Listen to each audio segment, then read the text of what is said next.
Depuis l'année dernière, on observe une flambée de prix. L'année dernière, on avait eu l'huile qui avait augmenté, certaines denrées avaient augmenté. Mais après, on s'est habitué. On n'en a plus parlé. C'est ça, en fait. On s'est habitué. Comme d'habitude. Et là, maintenant, on a le riz qui a augmenté. Et je pense que là, ça fait un tollé parce que le riz est considéré comme la matière de base. C'est ce que tous les foyers mangent tous les jours. Moi, je pense que même du lundi au vendredi, je peux manger du riz, je sais pas moi, 4 fois dans la semaine. Ah bon, hein? Oui. Ouais. Et c'est ce que beaucoup de personnes, on peut faire la bouillie avec, on peut faire du riz simple, on peut faire riz avec magique, tout. Ouais. Donc, si tu n'as pas le riz, c'est que vraiment, c'est pas possible. Et si ça encore, ça doit augmenter, ça veut dire que c'est comme si ça devient un produit de luxe. Alors qu'on a l'impression qu'en Côte d'Ivoire, on cultive suffisamment de riz. Donc, on ne comprend pas pourquoi est-ce qu'on cultive du riz et c'est augmenté. Si au moins c'était le couscous qui était augmenté, ou bien, je ne sais pas moi, des choses qui ne viennent pas d'ici. Mais qu'est-ce qui ne va pas? Donc, voilà le décor planté et on va essayer de comprendre ce qui se passe. Ou alors, si c'est un manque de communication, si nos gouvernements ne nous parlent pas suffisamment pour qu'on comprenne. Voilà, parce que si tu expliques à un enfant, il va comprendre ce qui se passe. Je vais commencer par toi, docteur. Oui. Tu es d'accord avec moi que depuis quelque temps, les choses augmentent? Il y a certains produits, effectivement, qui ont augmenté. Ouais. On va dire depuis quand même la Covid. Hein. Oui. On a eu la Covid, ensuite on a eu la crise en Ukraine. Ouais. Il y a aussi, il ne faut pas oublier, certaines crises dans la sous-région. Donc on regarde des produits comme le bétail viande. Donc toutes ces choses réunies, effectivement, toutes ces causes qui sont la plupart externes à la Côte d'Ivoire, ont fait qu'il y a pu y avoir une certaine hausse. Mais en réalité, le gouvernement a agi pour que les hausses qu'on a pu constater soient stoppées.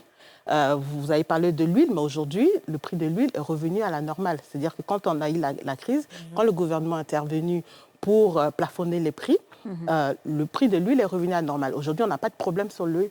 Le prix de l'huile est revenu à la normale, les hausses sont contenues. Okay. Donc c'est la même chose que fait le gouvernement. Nous, au Conseil national de lutte contre la vie chère, c'est une structure gouvernementale qui dépend donc du ministère du Commerce, de l'Industrie et de la Promotion des PME. Et nous travaillons donc de concert avec l'ensemble des structures et l'ensemble, que ce soit même la société civile, les actions consommateurs, pour trouver des solutions, pour faire des propositions au gouvernement pour prise de décision. Et c'est ce qui est fait. À chaque fois qu'il se pose un problème sur un produit donné ou dans un secteur donné, les concertations ont lieu et des propositions sont faites. C'est le cas, par exemple, en ce moment sur le riz. Comme vous avez vu, le ministre du Commerce, de l'Industrie et de la Promotion des PME, Dr Souleymane Dirasouba, a rencontré les importateurs de riz, les grands acteurs du riz, lorsqu'on a observé donc, cette hausse. Mais cette hausse, elle a une cause. C'est ça qu'on veut savoir, justement. Exactement. Mais la cause principale, ce qu'il faut savoir, c'est que l'Inde, donc le pays l'Inde, qui est un pays en Asie, est le principal pays exportateur, on va dire, de riz. L'Inde représente à elle seule 40% des exportations au niveau mondial. D'accord. Et ce pays a décidé, donc en juillet, au mois de juillet, de stopper ses exportations. Ah ouais. Et de stopper ses exportations et donc de ne plus exporter le riz non basmati, donc c'est-à-dire les catégories que nous consommons le plus en Afrique notamment. Et donc, un pays représentant 40% des exportations, vous imaginez, si les produits qu'ils ont l'habitude de mettre sur le marché ne rentrent plus, ben forcément, mécaniquement, les prix augmentent. Mais ce qu'il faut savoir, c'est que cette hausse, ou cette décision, en tout cas, de suspension des exportations, touche tous les pays. Tous les pays, non seulement du monde, et les pays africains. Mais quelles sont les raisons qui ont été évoquées par l'Inde pour suspendre ces exportations? Ça, c'est une question interne. C'est-à-dire, ils ont décidé, pour des questions internes, de garder leur riz pour eux. Aïe. Alors, ils ont fini de nous habituer au goût. Justement, c'est là où j'en viens, où je trouve un peu... Je vous comprends très bien, et pour côté Inde et tout, on parle de basmati, on parle de riz thaïlandais, de riz parfumé, jasmin et autres. Mais on remarquera aussi qu'avant qu'il y ait ce problème en Inde, on a toujours eu le problème, le riz local a toujours été cher sur le marché quand même. Les prix quand même n'ont jamais été très très abordables.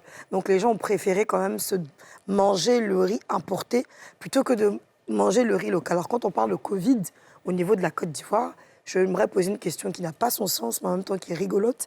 Mais j'ai envie de demander est-ce que la Terre avait le Covid, quoi?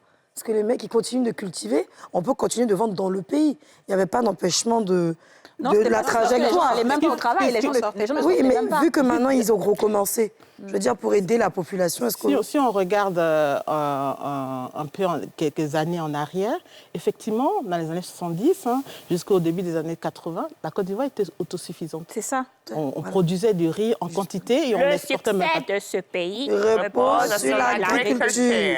Ouais, donc cette agriculture. Donc, mais vous vous rappelez bien qu'à partir des années 80, on a eu un certain nombre de plans et de politiques d'ajustement structurel qui ont fait que certains mécanismes qui avaient été mis en place par le gouvernement, par l'État pour faire la production de riz ont été démantelés d'une manière ou d'une autre.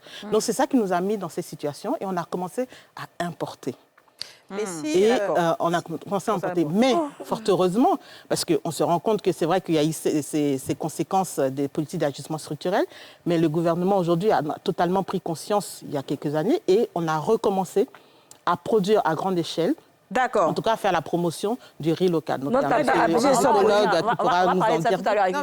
Moi, je dis, si l'Inde exporte 40% mondialement, ça veut dire que la Côte d'Ivoire ne va pas prendre 40% de sa consommation locale en Inde. Oui, elle prend une petite partie. Donc, ça sous-entend qu'en Côte d'Ivoire, on a les moyens de développer l'agriculture, la riziculture, de faire en sorte qu'on soit autosuffisant comme on l'a été avant. Oui.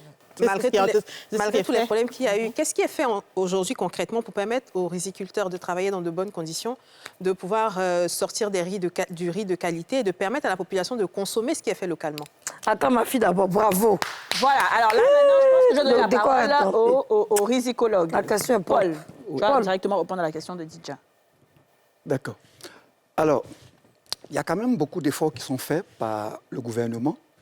Je l'ai dit une fois sur un plateau, entre les efforts qui sont faits par l'État et les bénéficiaires, on a comme un gros génie. D'accord? Comme un gros génie qui avale les efforts.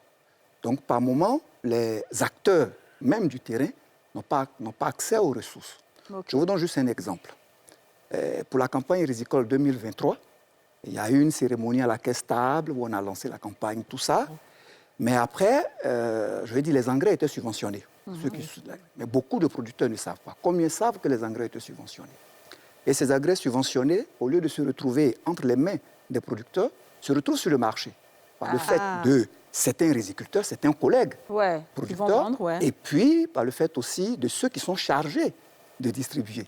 Pas eux tous, mais certains. C'est ça. Mais monsieur, excusez-moi, je ne veux pas vous couper. Je viens. Moi, je ne comprends pas bien le français. D'accord. Est-ce que vous pouvez m'expliquer pour que je puisse comprendre et ceux qui me suivent aussi puissent comprendre, même si le reste comprenne. Les engrais... C'est très compliqué un peu. OK. Donc, qu'est-ce qui se passe réellement? Il y a un génie, il a quitté quelque part là-bas. Non, quand il dit un génie, c'est de manière... Non, il a bien nous expliquer.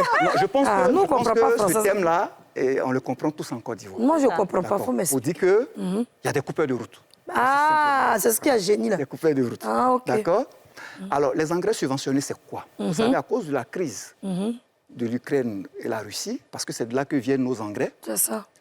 Les coûts ont flambé. Ça donne plus cher. Voilà, les coûts ont flambé. D'accord. Donc, du coup, l'État de Côte d'Ivoire dit, bon, si les coûts flambent, nos agriculteurs vont acheter ça à un coût élevé. Donc, le coût de production va forcément suivre. C'est ça. Donc, l'État dit, bon, nous, on va supporter voilà, pour que les producteurs aient accès à cet intrant-là à un coût quand même maîtrisé. Donc, une politique d'appui. Voilà. Donc, l'État subventionne, mais il se trouve que ceux pour qui on a subventionné, la plupart n'ont pas accès à ce produit qui a été subventionné. Donc, il y a les gens qui ont fait le jet. Ils n'ont pas bouffé le jet, ils ont pris l'engrais là, eux-mêmes, ils sont distribués à des vendeurs même. Ça veut dire qu'ils ne donnent pas aux producteurs de riz. Donc, c'est ce phénomène-là qui bat son plein dans le milieu. Mais est-ce que ce genre d'informations-là remonte pour qu'il y ait un suivi plus minutieux? C'est l'une des difficultés. C'est l'une des difficultés parce que, vous voyez, quand celui qui surveille et celui qui fait l'affaire, c'est beaucoup compliqué. C'est quel ministère qui s'occupe de ça? On n'a pas de ministère. Bon, mais qui s'occupe juste... Sans dire de nom, non. J'aimerais bien comprendre un petit peu la chaîne de valeur, justement, de la production du riz. Est-ce que c'est comme le cacao où on achète, comme on dit, Borchamp, et puis après, ça va chez des acheteurs et qui exportent, ou est-ce que vous, c'est directement du cultivateur aux grossistes? Comment ça se passe? Alors, je viens pour qu'on comprenne, je vais dire l'environnement rizicole de la Côte d'Ivoire. D'accord. D'accord. Je ne vais pas revenir sur ce que Madame a déjà dit, de ce qui s'est passé en 1960 et autres. Mais à partir de 2012, vous voyez, on a mis en place une organisation qu'on appelle l'ONDA, qui est la structure étatique qui exécute le programme rizicole de l'État de Côte d'Ivoire. Et donc, on a élaboré une stratégie qui prend en compte tout ce qu'il faut faire pour qu'on atteigne l'autosuffisance en riz. Vous comprenez? Et donc, dans cette stratégie, on a 3 points essentiels. D'accord? On a la vision et l'impact, on a les objectifs et les phases, et puis on a les actes stratégiques. Alors, pour le premier point, il est question de faire une activité rémunératrice. Donc, il faut que les acteurs soient bien rémunérés. Le deuxième élément, il faut qu'on ait un produit compétitif. Parce que s'il est compétitif, on peut bien le vendre. Et le troisième, il faut que cette filière soit capable de contribuer à la sécurité alimentaire et de lutter contre la pauvreté. Ouais. Vous comprenez? Et donc, pour le deuxième point qui concerne les objectifs et les phases, on a 3 phases. On a la croissance, la consolidation et puis l'expansion.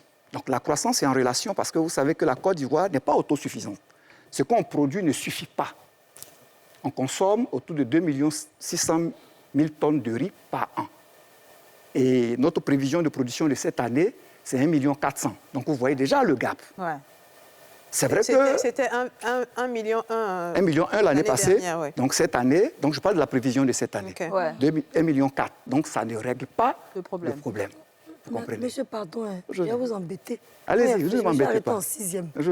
Nous, le riz, là, on mange ça dans nos cours à Trècheville. Oui. Nos parents sont en train de regarder. Nos parents qui sont à Koumassi, à Yopougon. Oui. C'est ceux-là, pour eux, là, la vie est difficile. C'est ceux-là qui ont des difficultés. Ce sont ceux qui parlent ton français, là. Eux, ils ne savent pas que le riz est devenu cher. Pardon. Il faut parler, on comprend bien. Oui. Tout ce que tu as dit, c'est comme on est en classe. Moi, mais je voulais dormir même.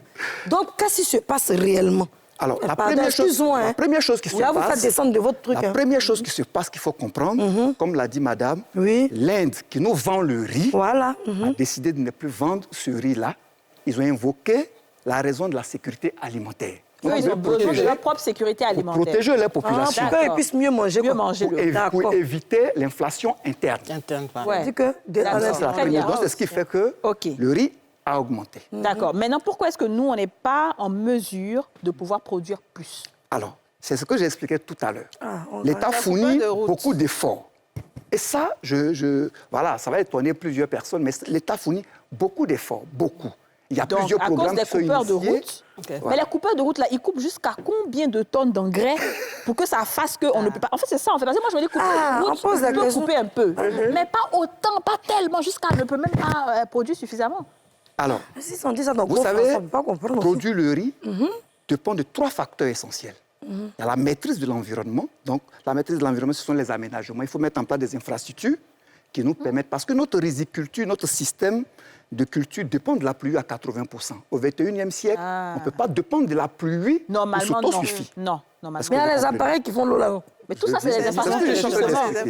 C'est ce que je suis en train d'expliquer. Non, pas un peu comme si tu parles à quelqu'un qui comprend. Voilà. Il faut mettre en place des infrastructures. Donc, on doit faire des casiers, des canaux d'irrigation. Il faut avoir de l'eau, comme là, dans l'image que vous voyez là. Voilà. Donc, c'est des éléments qui permettent de canaliser, de maîtriser de l'eau. On peut faire des lacs à côté ou bien un forage qui nous permet d'arroser, comme on fait en culture maraîchère. C'est ça, c'est ça. Donc, on a la maîtrise de l'eau, on a la maîtrise de l'environnement. Ouais. Et vous n'avez pas tout ça? On n'a pas, dans la plupart des régions. Non pas. C'est vraiment... Mais on a des localités où ils ont, mais il y a une difficulté. Dans certaines localités, les gens n'ont pas accès même au périmètre aménagé parce qu'il y a des problèmes de fond qui n'ont pas été réglés. Périmètre aménagé, ça veut dire quoi? Ah, ça...